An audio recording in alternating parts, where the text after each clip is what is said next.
So hello everyone, welcome back to the medico brothers. और जैसा कि आपको जानकारी मिली होगी कि एमपीडीएमई की तरफ से रूरल सर्विस बॉन्ड को लेकर एक नया प्रोफार्मा रिलीज़ किया गया है।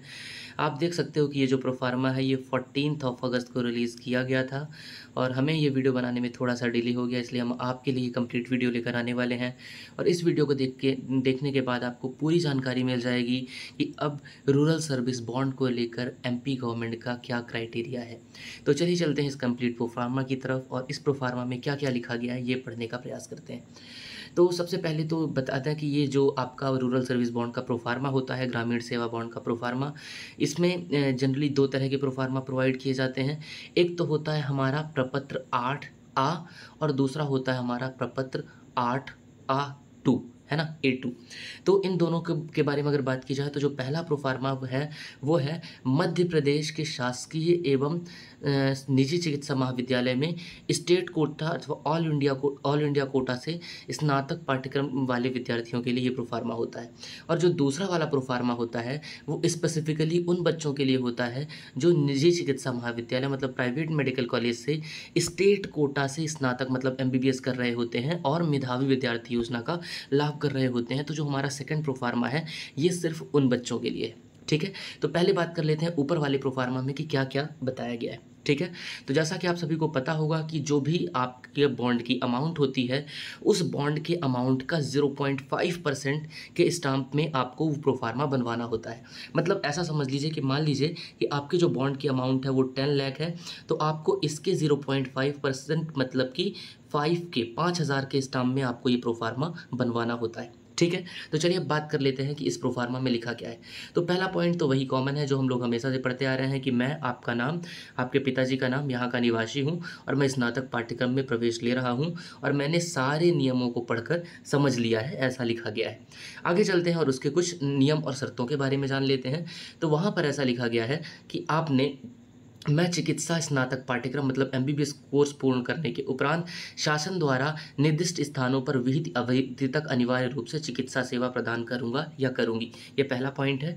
और दूसरा यह है कि शासकीय चिकित्सा महाविद्यालय में प्रवेश लेने पर 1 वर्ष शासन द्वारा निर्दिष्ट स्थान पर सेवाएं ना देने की स्थिति में मैं 10 लाख रुपए, अगर आप अनरिजर्व कैटेगरी से हैं तो आपको 10 लाख रुपए बॉन्ड अमाउंट देनी पड़ेगी, और अगर आप आरक्षित वर्ग मतलब ओबीसी या फिर एससी और एसटी कैटेगरी से बिलोंग करते हैं तो आपको 5 लाख रुपए भुगतान देना पड़ेगा अगर आप रूरल सर्विस प्रोवाइड नहीं करते हो। ठीक है, आगे चलते हैं। तो इसके बाद बोला गया है ओबीसी कैटेगरी के लिए कि अन्य पिछड़ा वर्ग के अभ्यर्थी द्वारा छात्रवृत्ति योजना का लाभ लेने की स्थिति में, याद रखिएगा, तो अन्य पिछड़ा वर्ग को कौन कौन सी स्कॉलरशिप मिल सकती है। तो एक तो मिल सकती है एमएमवीवाई और दूसरी जो स्कॉलरशिप मिल सकती है वो हो सकती है पोस्ट मैट्रिक स्कॉलरशिप। तो यहाँ पर जो बात की गई है वो पोस्ट मैट्रिक स्कॉलरशिप की बात की गई है और जो एमएमवीवाई की बात की गई है वो सेपरेटली नीचे आपको अलग से की गई। ठीक है, तो चलिए बात करते हैं यहाँ पर किसकी बात की जा रही है। तो इन्होंने बोला है कि अन्य पिछड़ा वर्ग के अभ्यर्थी द्वारा छात्रवृत्ति योजना का लाभ लेने की स्थिति में विहित अवधि जो कि शासकीय स्नातक पाठ्यक्रम में प्रवेश लेने पर शासन द्वारा निर्दिष्ट 2 वर्ष की अवधि या 10 लाख रुपए भुगतान करने का वचन देता हूँ। मतलब अगर आप पोस्ट मैट्रिक स्कॉलरशिप का लाभ लेते हो तो आपको एमबीबीएस के बाद 2 वर्ष की सेवा देनी होगी या फिर 10 लाख रुपए भुगतान करना होगा। एवं निजी चिकित्सा स्नातक पाठ्यक्रम में प्रवेश लेने पर 5 वर्ष की सेवा देना होगा या तो 25 लाख रुपए आपको भुगतान करना होगा। तो वही है कि अगर आप पोस्ट मैट्रिक स्कॉलरशिप का लाभ लेते हो तो पोस्ट मैट्रिक स्कॉलरशिप का लाभ लेने के लिए या तो आप गवर्नमेंट कॉलेज में 2 वर्ष का बॉन्ड या 10 लाख भुगतान, या प्राइवेट कॉलेज में 5 वर्ष की सेवा या फिर 25 लाख का भुगतान करोगे। अब बात करते हैं अपनी नेक्स्ट स्कॉलरशिप की जो कि है मुख्यमंत्री जन कल्याण योजना। तो अगर इसकी बात की जाए तो यहाँ पर बोला गया है कि इस योजना के अंतर्गत शासकीय स्नातक पाठ्यक्रम में प्रवेश लेने पर शासन द्वारा निर्दिष्ट 2 वर्ष की सेवा देने अथवा 10 लाख रुपए भुगतान करने का वचन देता हूँ। या फिर अगर आप प्राइवेट मेडिकल कॉलेज में एमबीबीएस करते हो तो आपको 5 वर्ष की सेवा या 25 लाख रुपए भुगतान देना पड़ेगा। तो आपके पोस्ट मैट्रिक स्कॉलरशिप और दूसरा जन कल्याण योजना की स्कॉलरशिप, इन दोनों में कोई भी खास बदलाव देखने को नहीं मिला है। असलियत में जो बदलाव देखने को मिला है वो मिला है मुख्यमंत्री मेधावी विद्यार्थी योजना को लेकर। और क्या बदलाव देखने को मिला है, तो यहाँ बोला गया है कि मुख्यमंत्री विद्यार्थी योजना के अंतर्गत छात्रवृत्ति लेने वाले अभ्यर्थियों पर निर्दिष्ट स्थान पर 1 वर्ष की अनिवार्य ग्रामीण सेवा बॉन्ड लागू रहेगा। और एक चीज़ याद रखिएगा कि ये गवर्नमेंट कॉलेज की बात हो रही है। इसके अलावा अनिवार्य ग्रामीण सेवा पूर्ण ना करने की स्थिति में अभ्यर्थी को 10 लाख रुपए बॉन्ड की अमाउंट जमा करानी होगी। तो अगर आप गवर्नमेंट शासकीय चिकित्सा महाविद्यालय से गवर्नमेंट मेडिकल कॉलेज में एडमिशन लेते हो और एमएमवीवाई स्कॉलरशिप का लाभ लेते हो तो आपको 1 वर्ष की अनिवार्य ग्रामीण सेवा बॉन्ड लागू रहेगा। पहले ये जो बॉन्ड था ये 2 वर्ष का था और अब इसे घटाकर 1 वर्ष कर दिया गया है अगर आप गवर्नमेंट मेडिकल कॉलेज से एमबीबीएस करते हो और एमएमवीवाई स्कॉलरशिप का लाभ लेते हो। इसके अलावा प्राइवेट मेडिकल कॉलेज में एमएमवीवाई का क्या क्राइटेरिया है ये आपको नेक्स्ट प्रोफार्मा में पता चलने वाला है। तो इसमें बोला गया है कि अगर आप ग्रामीण सेवा बॉन्ड पूरा नहीं करते हो और साथ में बॉन्ड की राशि भी नहीं जमा कराते हो तो आपने महाविद्यालय में जो भी आप अपने डॉक्यूमेंट सबमिट करोगे वो और साथ में एमबीबीएस के first prof, second prof, third prof और फाइनल प्रॉफ की अंक सूची, जो भी आपकी अंक सूची है वो वापस नहीं किया जाएगा, ऐसा बोला गया है इस प्रोफार्मा में। तो ये है आपका प्रोफार्मा नंबर 8A1। ठीक है, यहाँ पर आपके सारी स्कॉलरशिप के बारे में चर्चा करी गई है और ये प्रोफार्मा आपको 0.5% अमाउंट के बॉन्ड में बनवाना पड़ता है। ठीक है, अब बात कर लेते हैं दूसरे प्रोफार्मा की जो कि स्पेसिफिकली प्राइवेट मेडिकल कॉलेज में एमबीबीएस कर रहे बच्चों के लिए होता है, जो कि स्टेट कोटा से प्राइवेट मेडिकल कॉलेज से एमपी में एडमिशन लेंगे और साथ में एमएमवीवाई स्कॉलरशिप का लाभ ले रहे होंगे। ठीक है, तो ऊपर का तो डिटेल्स वही है कि आप ये प्रोफार्मा फिल कर रहे हो और मुझे शासकीय चिकित्सा महाविद्यालय में निर्धारित अधिकतम शुल्क, अच्छा ये वाली जो है ये जो पॉइंट है इसमें ये बोला गया है कि गवर्नमेंट मेडिकल कॉलेज में निर्धारित अधिकतम शुल्क की राशि जो है वो छात्रवृत्ति के रूप में प्राप्त होगी। आपको पता है कि मध्य प्रदेश में गवर्नमेंट मेडिकल कॉलेज की जो फीस है वो 1 लाख रुपये है, तो उतनी फीस आपको छात्रवृत्ति के रूप में प्राप्त होगी। इसके अतिरिक्त निजी चिकित्सा महाविद्यालय के शुल्क की पूर्ण प्रतिपूर्ति के लिए आवश्यक शेष धनराशि, जो बची हुई धनराशि है, आवश्यक शेष धनराशि वो आपको ब्याज रहित ऋण के रूप में शासन द्वारा दी जाएगी। ठीक है, तो जितनी गवर्नमेंट मेडिकल कॉलेज की फीस है वो आपको स्कॉलरशिप के फॉर्म में मिलेगी और जो इसके अलावा बची हुई फीस है वो आपको ब्याज सहित ऋण के रूप में मिलने वाली है। ठीक है, मतलब लोन के फॉर्म में मिलने वाली है, ब्याज सहित लोन के फॉर्म में।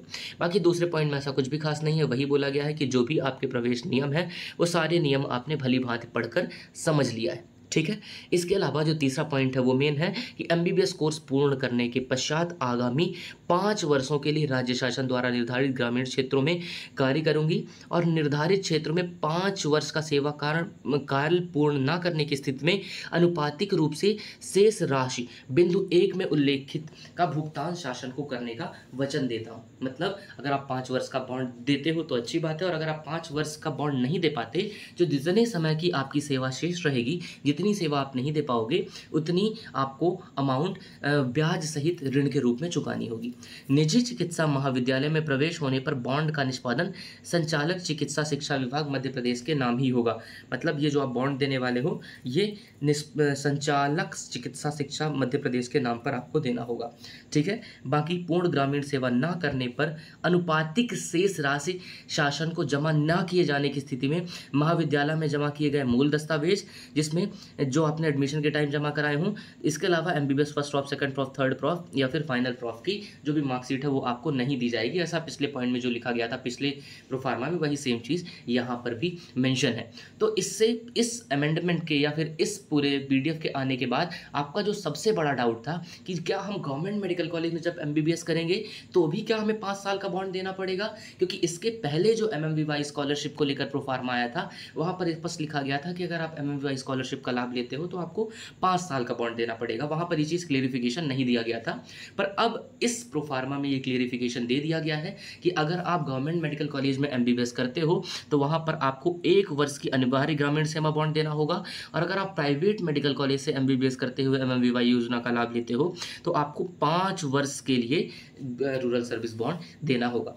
तो हालांकि ये बहुत अच्छी बात है एमएमवीवाई स्कॉलरशिप वाले बच्चों के लिए कि उन्हें अब 1 वर्ष का ही ग्रामीण सेवा बॉन्ड देने की आवश्यकता है, क्योंकि इसके पहले ये बॉन्ड पीरियड जो था वो 2 साल का था, पर अब ये 1 साल ही रह गया है। तो ये काफ़ी अच्छी खबर है उन बच्चों के लिए जो एमएमवीवाई स्कॉलरशिप का लाभ लेकर एमबीबीएस में एडमिशन लेना चाहते हैं इन गवर्नमेंट मेडिकल कॉलेज।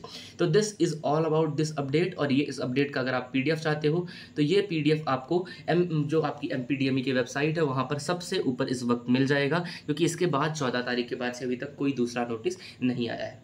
बाकी और भी जो भी एमपी में स्कॉलरशिप को लेकर या फिर एमपी में काउंसलिंग को लेकर जो भी अपडेट होगी वो हम आपके लिए लेकर आते रहेंगे। हम पिछले कुछ समय से उतना एक्टिव नहीं हो पाए तो उसके लिए वेरी सॉरी, पर आपको जो भी आगे की अपडेट है वो इस चैनल पर लगातार मिलने वाली है। तो इसी तरह के इंपॉर्टेंट कंटेंट के लिए चैनल को जरूर सब्सक्राइब करें। Thank you so much.